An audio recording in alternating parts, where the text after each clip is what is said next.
है, कौन सा होगा बताओ देखें। अनुप्रास।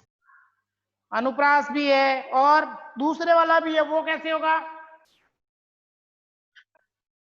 सर इसमें पहले तम का मतलब अलग है, दूसरे तम का मतलब अलग है। हाँ, ये हुई ना बात। इसलिए यमक अलंकार। फिर तुम तम में, मैं प्रीतम में, यानी यहाँ दो ही है, इनका अलग अलग अलग अर्थ आ रहा है। ठीक है, इसीलिए चलो अच्छी बात है। चलो फिर अपन आगे शुरू करते हैं। आज दो अलंकार करने हैं। आज हमारा जो अगला अलंकार है, हमने अनुप्रास यमक कर लिया था, उसके बाद जो हमारा अगला अलंकार है वो है श्लेष अलंकार। कौन सा है? श्लेष अलंकार। चलो फटाफट पहले इसकी अपन परिभाषा लिख लेते हैं कि श्लेष अलंकार कहते हैं किसको है। तो श्लेष का अर्थ क्या होता है? मतलब चिपका हुआ। देखो यमक में क्या था, बार बार शब्द आ रहा था, अलग अलग अर्थ आ रहे थे, लेकिन इसमें क्या है, एक ही शब्द के बहुत सारे अर्थ होंगे। श्लेष का अर्थ वैसे क्या होता है? चिपका हुआ। क्या होता है? चिपका हुआ, यानी एक साथ। क्या पहले वाले के एक शब्द का एक जगह अलग अर्थ, दूसरी जगह अलग अर्थ, लेकिन यहाँ चिपके हुए अर्थ, यानी एक ही शब्द के अलग अलग अर्थ होंगे, बहुत सारे अर्थ निकलेंगे, तो वहां श्लेष अलंकार होता है। ठीक है, या फिर इसको अपन कह सकते चिपका हुआ या जुड़ा हुआ। क्या कह सकते हैं? जुड़ा हुआ। ठीक है, अब अपन देखो इसकी परिभाषा करते हैं। परिभाषा बता रहे, परिभाषा क्या हो जाएगी कि जहां पर, यानी काव्य में, परिभाषा लिख लो आप, काव्य में, काव्य में, काव्य का मतलब यानी कविता वगैरह, इसके अंदर ये क्या है भाई, बार बार जुड़ रहे हो, लीव हो रहे हो। ये अनंत कैमरा ऑन करो, Jitendra Singh camera on, Dikshita camera on करो, श्रवण कैमरा ऑन करो, बार बार कहना नहीं पड़े। अब देखो काव्य में जहां पर एक ही शब्द के, क्या काव्य में जहां पर एक ही शब्द, सॉरी के नहीं, से, एक ही शब्द से अनेक, एक ही शब्द से अनेक क्या निकलेंगे? अर्थ निकलेंगे। क्या निकलेंगे? अनेक अर्थ निकलते हो, निकलते हो, यानी जहां काव्य में एक ही शब्द से अनेक अर्थ निकलते हो, वहां कौन सा अलंकार होगा? तो वहां पर श्लेष अलंकार होगा। कौन सा होगा? तो वहां पर श्लेष अलंकार, अलंकार होगा। ठीक है, क्या हो जाएगा? यानी जहां काव्य में एक ही शब्द से अनेक अर्थ, यानी शब्द एक होगा लेकिन उससे अलग अलग अर्थ निकलेंगे, तो वहां पर कौन सा अलंकार हो जाएगा? श्लेष अलंकार हो जाएगा। यानी कहने का मतलब ये है कि जब एक ही शब्द से अलग अलग अर्थ निकलते हैं या भाव निकलेंगे, तो वहां पर श्लेष अलंकार हो जाएगा। फटाफट लिखो अपनी नोटबुक में, जल्दी। मैं लास्ट में आज चेक करने वाला हूं सबकी नोटबुक में किसने कहा कितना लिखा, मुझे दिखाना पड़ेगा। जल्दी करो। लिख लिया है तो सीधा ही अपना थंब दिखा देना कि हाँ सर मैंने लिख लिया है। ओके, एक, प्रेरणा दो, ठीक है, वेरी गुड, शाबाश बेटा। ऋषि तीन, गुड। श्रवण चार, अभिनव पांच, वेरी गुड। कैमरा ऑन रखो बेटा, रसी रान सिंह कैमरा ऑन करो, जल्दी लिखो फटाफट। श्लेष अलंकार की परिभाषा, इसके बाद अपन आगे अगले पे चलेंगे इसके उदाहरण करने के लिए, यानी श्लेष अलंकार के कौन कौन से उदाहरण होते हैं। तो अब अपन यहाँ पहले उदाहरण से समझ लेते हैं। ये लिख लिया ना, काव्य में जहां पर एक ही शब्द से अनेक अर्थ निकलते हो, वहां पर श्लेष अलंकार होगा। ठीक है, क्या होगा? श्लेष अलंकार होगा। अब अपन आगे देखते हैं इसके उदाहरण। अब अपन इसका पहला उदाहरण देख करके समझेंगे कि किस प्रकार से, एक उदाहरण के अंदर समझेंगे कि किस प्रकार से एक शब्द से अनेक अर्थ निकलते हैं। तो आपने वो सुना होगा उदाहरण, रही मन पानी राखिए, बिन पानी सब सून, पानी गए न उबरे मोती मानस चोन। ठीक है, लिख लिया? मैं इसको क्लीन कर दूं, साफ कर दूं? साफ कर दूं बेटा? ओके, जल्दी लिखो।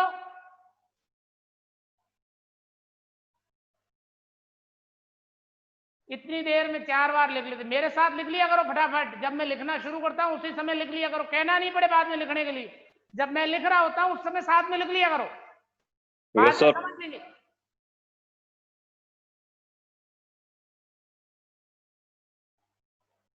फटाफट इसकी अलंकार का नाम, परिभाषा दोनों फटाफट, ठीक है। श्लेष अलंकार चिपका हुआ या जुड़ा हुआ, परिभाषा क्या हो जाएगी, साइड में यहां लिख लेना परिभाषा। परिभाषा काव्य में जहां पर एक ही शब्द से अनेक अर्थ निकलते हो वहां श्लेष अलंकार होता है, ठीक है। अब मैं साफ कर रहा हूं, टाइम बहुत हो गया, इतना टाइम दूंगा, ज्यादा नहीं दूंगा फिर। चलो अब इसके अपन उदाहरण देखते हैं, ठीक है।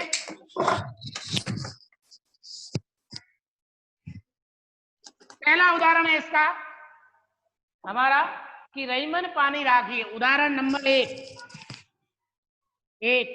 क्या है, रहीमन पानी राखिए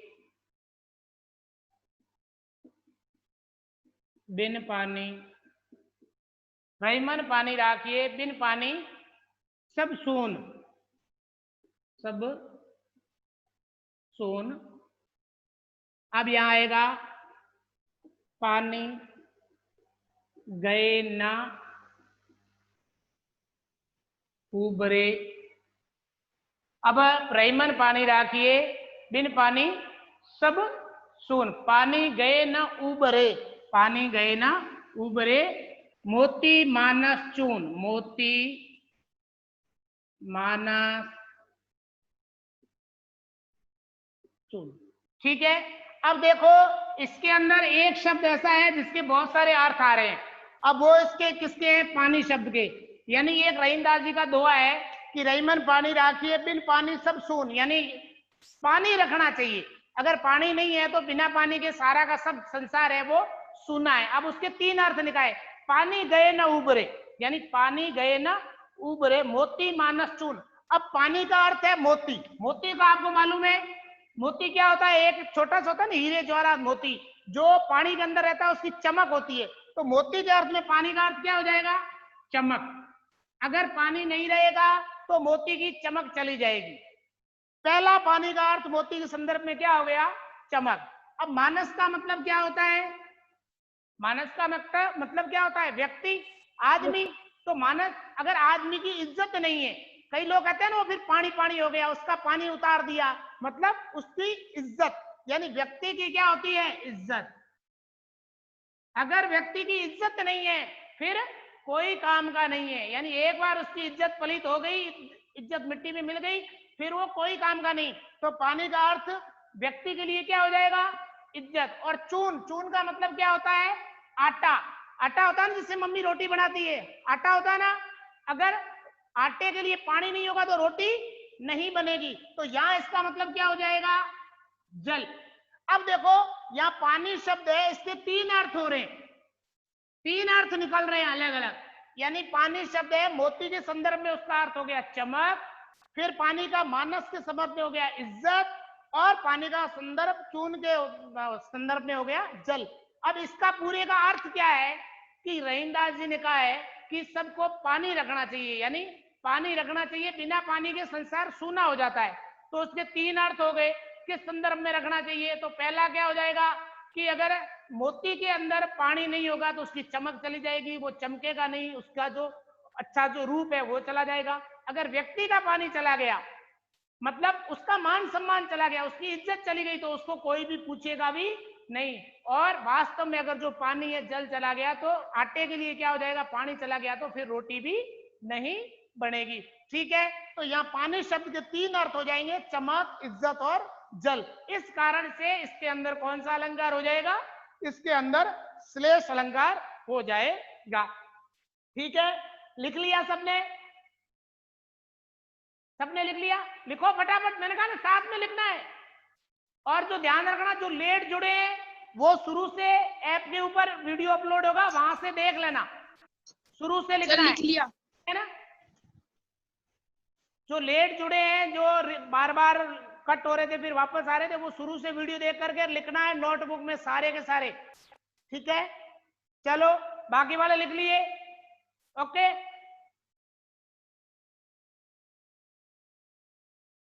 मैंने कहा था मैं लिखूं तब साथ में लिख देना, समझाऊं फिर समझ लेना। वेरी गुड, शाबाश, अभिनव ने लिख लिया, वेरी गुड बेटा। और 2 3 ठीक है, 4 सुमित चौके, ठीक है, अर्णव ओके बेटा, अंकुश तो चलो हो गया, और किसने लिख लिया, प्रेरणा, शाबाश बेटा, ओके ठीक है। अब चलो दूसरा उदाहरण पे चलते हैं, एक उदाहरण और लिख, हाँ अब ऐप पे देख करके लिख लेना, इतना टाइम नहीं है, ऐसे लिखोगे फिर कैसे, आप कोई फर्स्ट सेकंड क्लास में थोड़ी पढ़ रहे हो, हाथों हाथ साथ में लिखा करो। अब आप दूसरा उदाहरण करते हैं, पहला उदाहरण अपना हो गया, दूसरा उदाहरण है चरण धरत चिंता करत, चरण साथ में लिखते रहो, चरण धरत चिंता करत, चरण धरत चिंता करत, चरण धरत चिंता करत, भावे नींद न सो, भावे नींद ना सो, दिख रहा है ना लास्ट में, ठीक है दिख रहा है ना, हाँ ठीक है।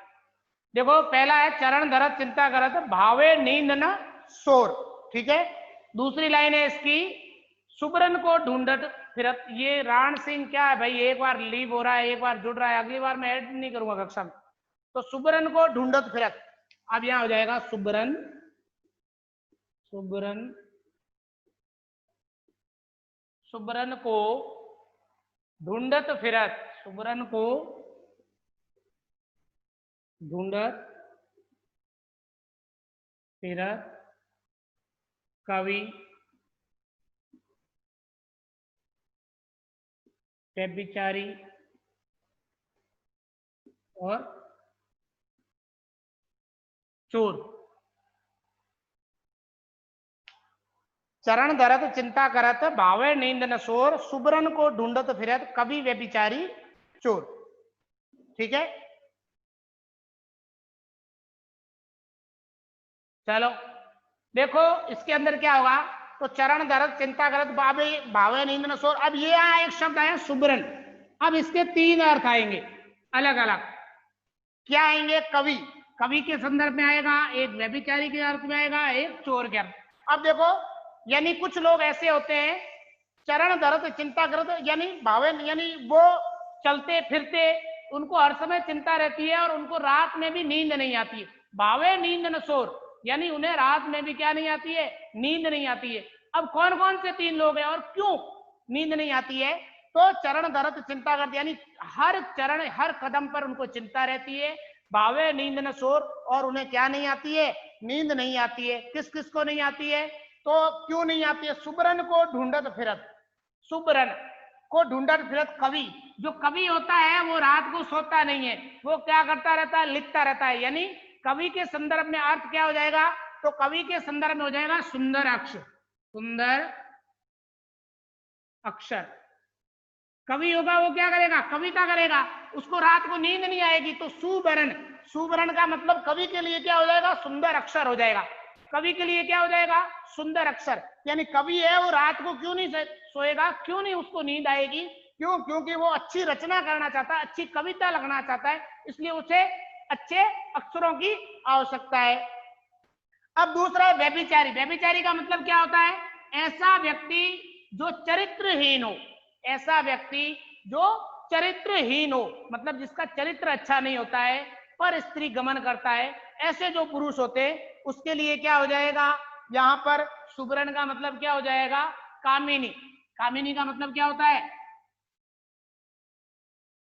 कामिनी, कामिनी का मतलब होता है सुंदर औरत, सुंदर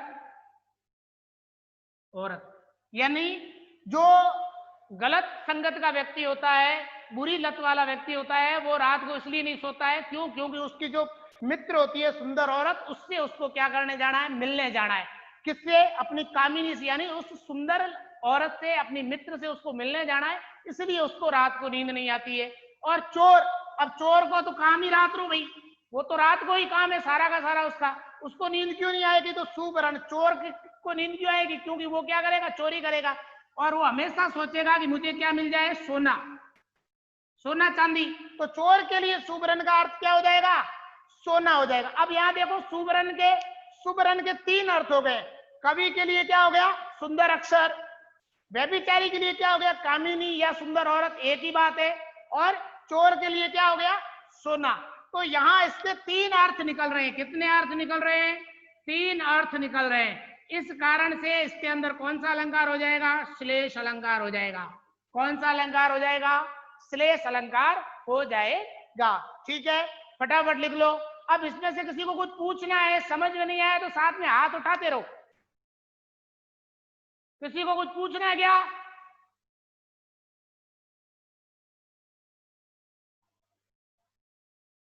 पूछना है तो तुरंत बोल जाओ और लिखो फटाफट। ये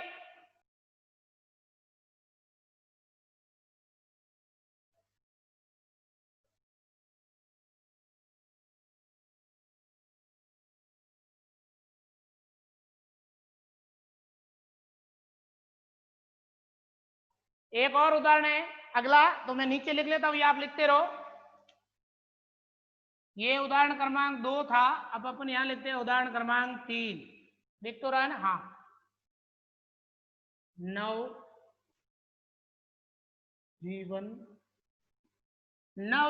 2, नव जीवन 2 घनश्याम हमें। क्या हो जाएगा? नव जीवन 2 घनश्याम हमें। यहां इनके 2 अर्थ है। कोई बता सकता है क्या अर्थ होंगे? मैंने अंडरलाइन कर रखी है 2 शब्दों के नीचे। कोई बताएगा इन दोनों शब्दों के क्या क्या अर्थ हो सकते हैं? एनीवन? कोई भी? तीसरा उदाहरण, दूसरा लिख लिया सबने?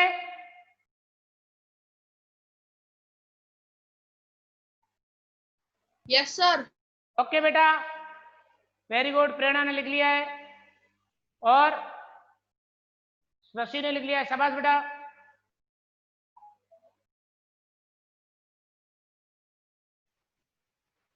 और किस किसने लिख लिया है? श्रवण ने लिख लिया है, अभिनव ने लिख लिया है, उग्नेश लिख लिया बेटा, सुमित ने लिख लिया है, शाबाश। फटाफट लिख लो। मैंने कहता हूं जब मैं लिखता हूं उसी समय साथ में लिख लिया करो।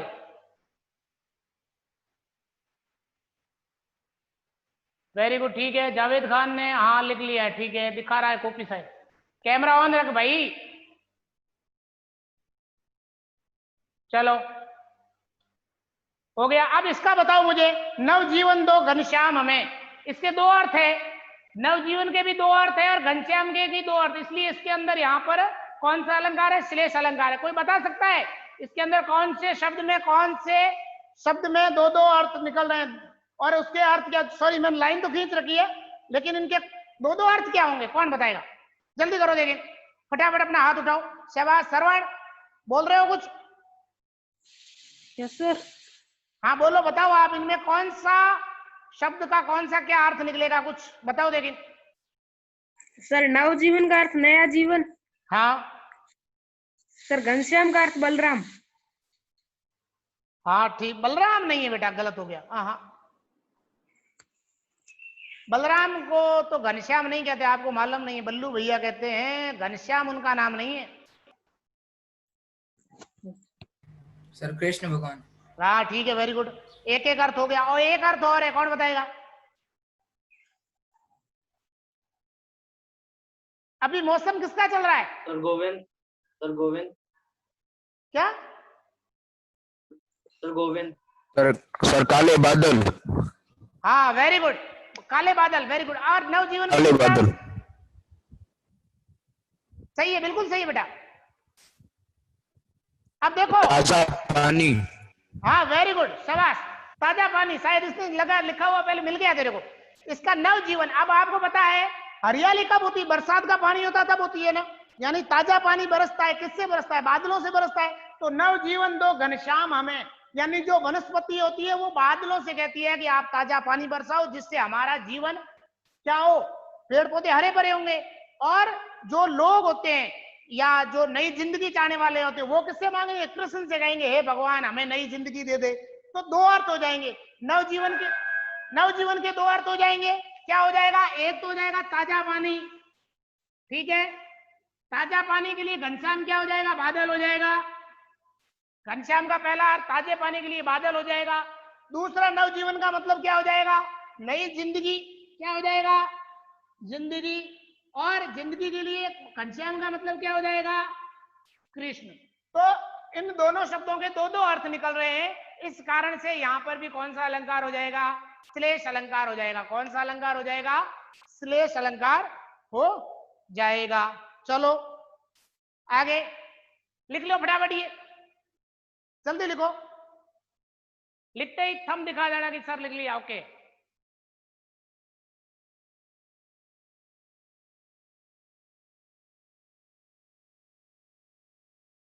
Very good. 2 3 4। दीक्षिता नहीं लिखा क्या बेटा?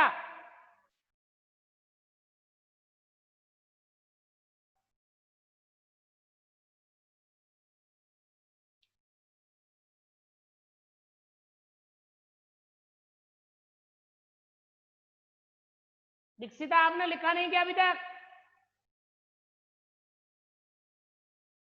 वेरी गुड, शाबाश। चलो और लिखाओ उदाहरण या अगले अलंकार पे चले?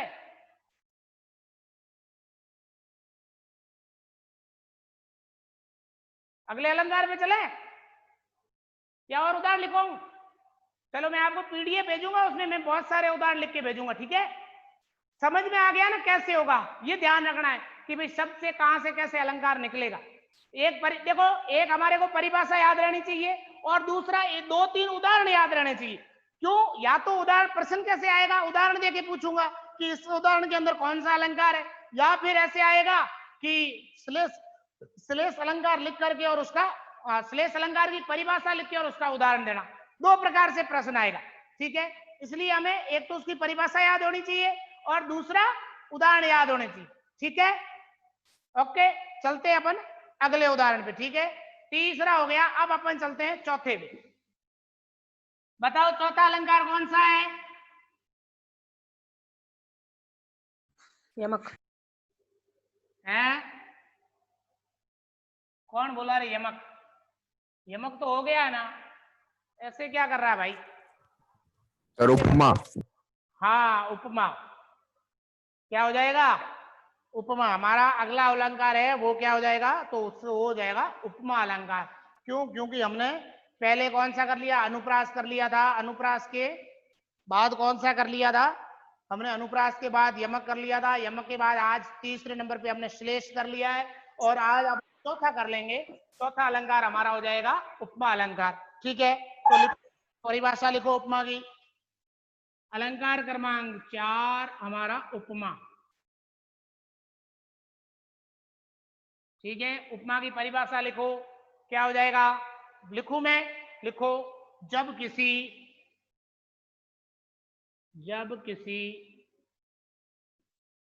वस्तु को,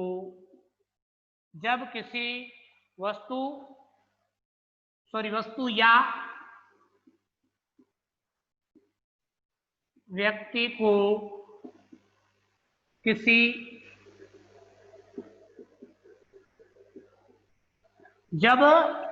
वस्तु या व्यक्ति को किसी अन्य के मान रखकर उसके गुणों से क्या की जाए? तुलना की जाए। क्या की जाए? तुलना की जाए। तो वहां कौन सा अलंकार हो जाएगा? उपमा अलंकार होता है। ठीक है, फटाफट लिख लो। क्या हो जाएगा? जब किसी वस्तु या व्यक्ति को किसी अन्य के समान रखकर उसके गुणों से तुलना की जाती है। जैसे क्या कहते हैं, ये तो ऐश्वर्या के समान सुंदर है, या फिर इसका चेहरा तो कमल की जैसा खिल रहा है, ऐसे तुलना करते हैं ना, तो उस समय वहां पर उपमा अलंकार होता है। मतलब किसी को किसी के सम्मान देना। कहते हैं ना, ये तो राम के समान मर्यादा का पालन करने वाला है। तो इस प्रकार से जब कोई शब्द आता है, जब किसी व्यक्ति वस्तु को दूसरी व्यक्ति या वस्तु के सम्मान रख करके हम उसके गुणों में तुलना करते हैं, तो वहां पर उपमा अलंकार होता है। ठीक है, अब ये ध्यान रखना है कि जब इसको क्या बोलते हैं, तो सम्मान रखना और सामने वाले को, तो इसको अलंकार की भाषा में हम क्या कहेंगे? इसको हम कहेंगे उपमेय और उपमान। ठीक है, अब इसके 4 अंग होते हैं। किसके? उपमा के 4 अंग होते हैं। एक सबसे पहले होता है, क्या आ जाएगा? उपमेय आएगा। उपमान तो सबसे पहले क्या आ जाएगा? उपमेय आ जाएगा। इसके आप लिख लेना, 4 अंग होते हैं। 4 अंग होते हैं। ठीक है, नंबर 1 उपमेय, नंबर 2 उपमान। ठीक है, एक उपमेय हो गया, दूसरा उपमान हो गया, तीसरा एक आ जाएगा साधारण धर्म। क्या आ जाएगा? साधारण धर्म। और चौथा आ जाएगा वाचक शब्द। वाचक शब्द। अब उपमेय किसको कहते हैं? उपमेय किसको कहते हैं? जैसे मैं आपको एक उदाहरण देकर के समझा देता हूं। ठीक है, ऊपर मैं एक उदाहरण लिख देता हूं, फिर अपन उस उदाहरण के अनुसार इन चारों चीजों को समझ लेंगे। ठीक है, देखो, जैसे अपन सारे बहुत सारे कहते हैं ना कि सीता की आंखें हैं वो क्या है, सॉरी, सीता का मुख है वो कमल के समान सुंदर है। तो ये उदाहरण है यहाँ, जैसे मैंने लिखा सीता का मुख कमल के समान क्या है? सुंदर है। ठीक है, अब पहला उपमेय। उपमेय का मतलब क्या होता है? जिसकी तुलना की जा रही। मतलब यहां तुलना किसकी की जा रही है? किसकी तुलना की जा रही है? तो सीता के मुख की तुलना की जा रही है। तुलना किसकी? सीता का मुंह है, उसकी तुलना की जा रही है। तो यहां क्या हो जाएगा? जिसकी तुलना की जा रही है। जिसकी तुलना की जाए। किसकी तुलना? सीता का मुख की तुलना हो रही है। अब उपमान। उपमान का मतलब होता है जिससे तुलना की जाए। अब यहां किससे तुलना की जा रही है? कमल से की जा रही है। Very good. किससे की जा रही है? कमल से। तो यहां उपमान क्या हो जाएगा? जिससे। इसकी उपमान का मतलब क्या हो जाएगा? जिससे तुलना की जाए। ठीक, दूसरा हो गया जिससे तुलना की जाए, हो गया। अब साधारण धर्म। साधारण धर्म का मतलब होता है दोनों में सम्मान क्या है? तुलना किसके लिए कर रहे हैं भाई? दोनों में सम्मान क्या है? तो सीता का मुख और कमल दोनों क्या है? सुंदर है। तो यानी सम्मान, साधारण धर्म यानी उसके अंदर साधारण धर्म या सम्मान गुण क्या है? जो दोनों में सम्मान हो। यानी क्या हो जाएगा साधारण धर्म में? तो इसमें हो जाएगा सम्मान गुण। क्या हो जाएगा? सम्मान गुण। और वाचक शब्द का मतलब क्या हो जाएगा? कि समानता दिखाने वाले शब्द। तो यहाँ एक शब्द आया के सम्मान, यानी समानता दिखाने वाले शब्द। समानता, समानता दिखाने वाले शब्द। ठीक है, अब आपको परिभाषा लिखनी है, फिर ये चारों लिखना है, और इसके बाद ये उदाहरण के तौर पर ये लिखना है। ठीक है, क्या हो जाएगा? पहला उदाहरण है सीता का मुख कमल के समान सुंदर है। यानी सीता का मुख है, तो सीता का मुख क्या है? उपमेय है। कमल क्या है? उपमान है। सुंदर क्या है? तो साधारण धर्म है। और के समान क्या है? तो वाचक शब्द, यानी उन दोनों को क्या है? जोड़ने वाला शब्द है। तो ठीक है, उपमा का मतलब समझ में आया कि हमने किसको किसके समान रखा, तो सीता के मुख को कमल के समान रखे, दोनों की तुलना की कि सीता का मुख है वो कमल के समान सुंदर है। ठीक है, अब इसमें किसी को कोई डाउट है तो बोलो बेटा, किसी को कुछ पूछना है, कोई शब्द, ये इसका ध्यान रखना है, ये उपमा में भी आएंगे और ये चारों के चारों अगला अलंकार जो रूपक होगा उसमें भी आएंगे। ठीक है, इनको अच्छी तरीके से समझना है कि उपमेय क्या होता है, उपमान क्या होता है, साधारण धर्म क्या होता है और वाचक शब्द क्या होता है। अगर इनको हम अच्छी तरीके से समझ जाएंगे तो आगे हमारे को दिक्कत नहीं आएगी। ठीक है, देख लो, लिख लिया? 2 मिनट है, एक उदाहरण और लिखवा देता हूं, लिखवाऊं? Yes sir. चलो लिखो, लिखो। जैसे एक मिटा दूं मैं, ये लिख लिया, मिटा दूं? अरे हाँ ना तो बोलो, मिटा दूं? मिटा देता हूं मैं। Yes sir. ओके, चलो मैं यहाँ परिभाषा तक यहीं तक मिटाता हूँ, ये नीचे वाले नहीं मिटाऊंगा। चलो अगला हमारा उदाहरण है कि मुख कमल सा खिल गया। अब आप बताओगे इसमें क्या क्या होगा? मुख कमल सा, मुख कमल सा खिल गया। अब बताओ आप इसमें फटाफट, पहले बताओ उपमेय क्या होगा? मुख कमल सा खिल गया, बताओ बताओ, जल्दी करो, टाइम मत लो। कमल। क्या होगा? मुख उपमेय। हाँ वेरी गुड, मुख होगा उपमेय, ये क्या है? उपमेय, वेरी गुड। उपमान क्या होगा? उपमान कमल। कमल। उपमान क्या हो जाएगा? कमल। क्या हो जाएगा? उपमान। कमल। अब इन दोनों में सम्मान क्या है? खिल। हाँ वेरी गुड, खिलना। ये क्या है? साधारण धर्म हो जाएगा। अब वाचक शब्द क्या है? मतलब जोड़ने वाला, समानता दिखाने वाला या जोड़ने वाला?